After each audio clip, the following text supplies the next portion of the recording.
Hey there, welcome to the Movie Review Mom YouTube channel. If you are brand new to this channel, yay, you found me finally. I've been waiting for you. And if you're a returning subscriber, thank you so much. I truly appreciate your support. And you already know that my goal is to save you time and money. I want to give you a heads up on filmmaking quality and content so that you can decide whether or not you want to spend time or money or both sometimes watching a particular film. So today, the movie I'm reviewing is called Mean Girls. Now, this is the musical version of the Broadway adaptation of the original movie. Did you get that? There will be a test afterwards. No, I'm just kidding. This movie is now playing in theaters as well as on Vudu simultaneously. The film is PG-13 and it's an hour and 52 minutes. My overall movie review mom grade is probably about a B, maybe hovering close to a B minus. So let me explain why I gave it the grade that I did. First, I'll give you an overview in a nutshell, and then I'll point out things I liked, things I didn't like, tips for parents, themes worth talking about, funny lines, interesting lines, and recommendations for other films that you might also enjoy if you like this one, or you might even enjoy them better. All right, does that sound like a good plan? Me too. All right, let's get started. So it is time for a musical remake of this 2004 movie, Mean Girls. Now, some people are saying, really? Was it time? Did we really need this? It has a modern facelift and is filled with music and laughs. Already, it has been nominated for Best Comedy by Queerty. And I suspect it's because there are a lot of characters who are in the LGBTQ plus community, and they love that. So I'll get to that more in a few minutes. But screenwriting credits go to Tina Fey, who also plays one of the teachers at the school. And she produced the film with her old boss and friend from Saturday Night Live, Lorne Michaels. The film was directed by Samantha Jane. So let me tell you some of the things that I really liked about this film. First of all, the talented and diverse young cast includes Anjali Rice, Renee Rapp, Auli'i, and I apologize, I probably slaughtered that name, Jaquel Spivey, Avantika, and BB Wood. The adult cast includes some of our comedic talent favorites like Tina Fey, Tim Meadows, John Hamm, Jenna Fisher, Busy Phillips, and Ashley Park. There are some powerhouse voices in this cast, and I especially enjoyed Auli'i performance. I thought she just crushed it. The opening musical scene tells us this is a cautionary tale, and I hope school kids will watch this, but more importantly, learn from it. Kudos to Jeff Richmond for his original music in the film. One of the scenes that I really liked in this movie is when all the students gather in the gym and finally recognize that they're not just victims and they need to get revenge, but that they're also perpetrators of unkindness. Is that a word? I don't know, but that it goes both ways. Now, in case you're wondering about the original cast from the original movie, we do get a fun and cute cameo performance by Lindsay Lohan. One of her lines is, "This has only happened once before." And if you've seen the original movie, then you just were like, oh, cute. And I thought she looked great, she sounded great, and it was nice to see her in something again. Now, about those other big name stars like John Hamm and such, they are very small parts of the script, but it's still fun to see them too. And maybe their performances would be more called cameos than a true role in the movie. Some of the characters break the fourth wall by talking directly to the audience to share important life lessons. We see that done at the very beginning in a musical number where they are telling you, the audience, what happened and what are some of the things that they learned as a cautionary tale. And in the very end of the movie, those same characters come back and say, see, did you get it? And so the messages and themes throughout the movie are very well emphasized. And if your teenagers or even your preteens watch this, make sure you ask them, what did they learn, and what bad behaviors are they going to avoid so they don't have these types of negative experiences. Honestly, I don't understand why people just can't be nice to each other. I know I've heard the expression hurt people, right? When I see someone, I usually try to say something about their cute outfit or they're having a great hair day or something, just to spread kindness and happiness in the world. And just recently, I complimented somebody on their cute dimples, and that person was offended. And I was like, really? Was that a horrible thing to say? I was complimenting that person. And it's just bizarre. People are so easily offended. I don't get it. Comment down below if you would have been offended if I said, "Oh, I love your cute dimples."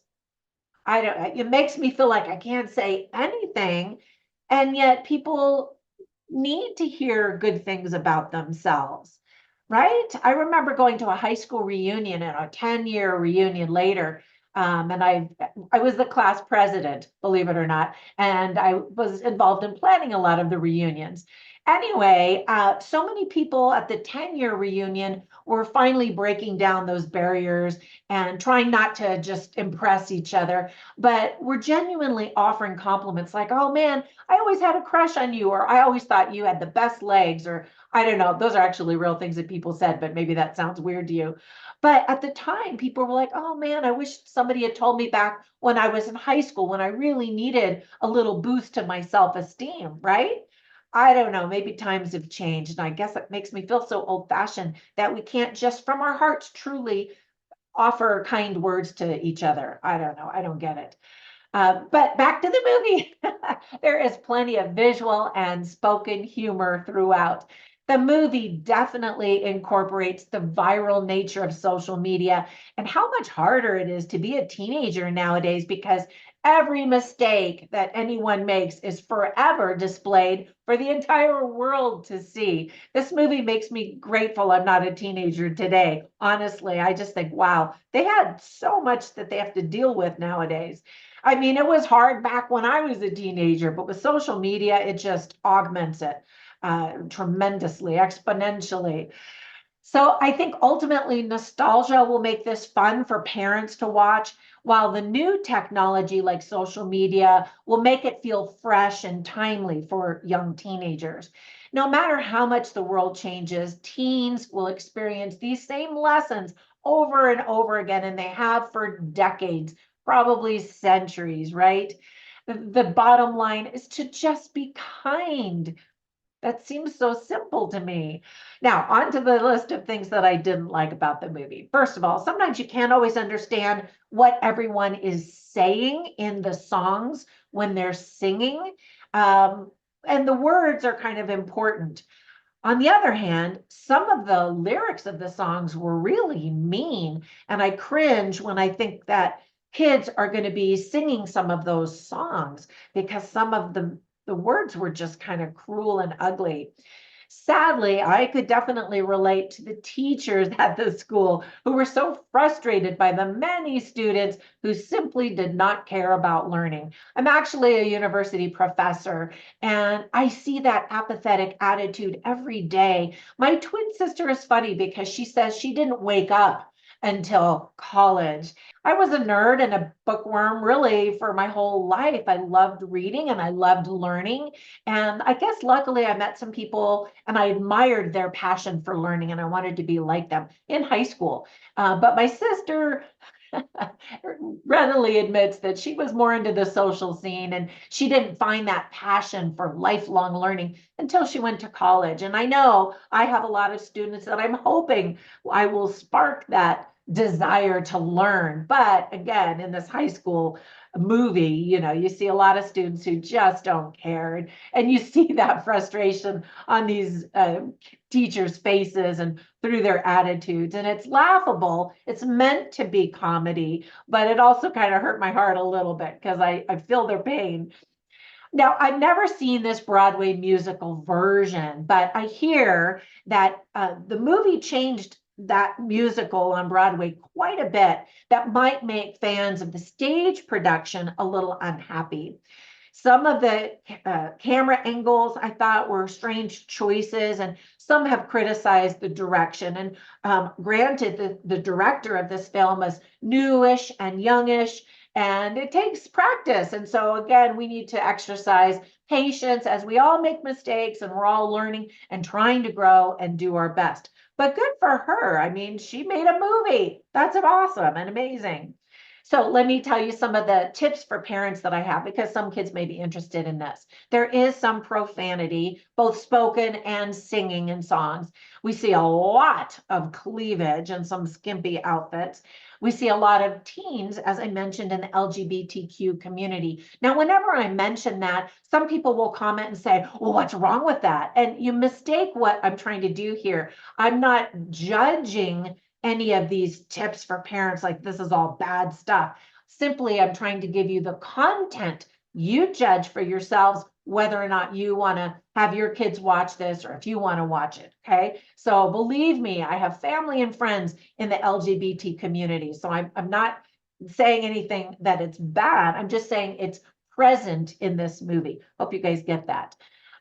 So some of the themes that are present in the movie also are betrayal, bullying, self-esteem, friendship, fake people, learning from mistakes, and forgiveness. And that's an element of the movie that comes really only in the last few minutes of Act 3. And yet it's a very powerful message. And again, we just need to extend grace and patience as all of us are just trying to do our best. All right, so whenever I watch movies, I try to write down notes, of course, but I write down funny lines and interesting lines simply so I can share them with you so you can get a taste for the dialogue and the script writing quality and all that kind of stuff. So here's a line by Tina Fey, and she actually did do the script writing for this. And so she welcomes in the new student who was homeschooled in Kenya growing up. And she says, homeschool? Oh, that's a fun way to take jobs away from the union. That was just sort of her little zinger. And then she's like, oh, I'm just kidding or whatever, but I was just like, yeah, ouch. And yet we see homeschooling on the rise today, especially after COVID, because COVID was just crazy for education. Educators and schools and districts and unions were just scrambling, trying to figure out how to educate children while everybody was quarantined. And so we've seen a lot of parents choose to continue homeschooling because they saw what was happening in the schools and thought, you know what, we could do better than that. Anyway, just sort of an interesting little zinger in the movie. Then there's another character who's one of the bigger characters in the film in terms of his presence. I mean, he is a big guy, but he embraces this new girl, a new student from Kenya, and reaches out, extends a hand of friendship as she's sitting in the bathroom with her cafeteria tray, eating, in a stall because nobody will let her sit with them. And he says, we volunteer to amplify your lunch experience. And I just thought that was such a cute way of saying, come on, sit with us. Let's be friends. And I loved that. And I hope that some of the young viewers who watch this movie will say, you know what, it wasn't that hard to reach out to somebody. And anyway, I just thought that was a sweet element of the story. Okay, so as I was watching this movie, I instantly thought of 4 movies that I wanted to recommend to you in case you haven't seen them. The first one, of course, is the original Mean Girls movie with Lindsay Lohan. It's a classic. And one of my sons is dating a girl, and she says that Mean Girls, that original movie, is her favorite movie of all time. So I've watched it a few times, trying to watch it also through her eyes to see why did she think that was her favorite movie. Then another movie that was just classic high school drama and dynamics is The Breakfast Club in 1985. So if you haven't seen that one, definitely take a peek. Another one that came out in 2010 is called Easy A, and it's all about prejudice and reputation and rumors and gossip in high school and how dangerous that can be. And then the last one just came out a couple of years ago, and it's called Honor Society. And you'll be happy to know it features the same leading lady. And I actually thought it was really cute. With some fun little twists. I'll cue that one up right after you finish watching this one, so you can watch that movie review and decide if that's something that you want to watch. But I thought it was pretty cute. All right. When you get a minute, run over to Facebook and join my Movie Review Mom Facebook group, as well as over on Instagram. You can find me as Movie Review Mom, but also as Trina Boice, which is my real name. You can find my books when they go for free on Amazon, learn about my online courses, my products, and my other shenanigans. Have a fantastic day, and I will catch you in the next one. Bye for now.